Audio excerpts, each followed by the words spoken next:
ഏകീകൃത പെൻഷൻ പദ്ധതി സ്വാഗതാർഹമാണെന്ന് രാഷ്ട്രീയ രാജ്യ കർമ്മചാരി മഹാസംഘ അഖിലേന്ത്യാ പ്രവർത്തക സമിതി. എന്നാൽ ഏകീകൃത പെൻഷൻ പദ്ധതിയുടെ അപാകതകൾ കൂടി പരിഹരിക്കപ്പെടണമെന്നും BMS ദേശീയ സമിതി അംഗം C. ഉണ്ണികൃഷ്ണൻ ഉണ്ണിത്താൻ ചൂണ്ടിക്കാട്ടി.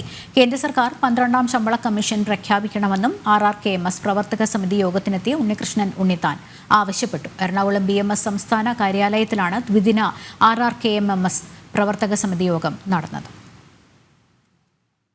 കേന്ദ്ര ഗവൺമെന്റ് ഇപ്പോൾ UPS പ്രഖ്യാപിച്ചു, യൂണിഫൈഡ് പെൻഷൻ സ്കീം. സർവീസിന്റെ അവസാനം വാങ്ങിക്കുന്ന ശമ്പളത്തിന്റെ 50% പെൻഷൻ കിട്ടണമെന്നാണ് BMS ആവശ്യപ്പെട്ടത്.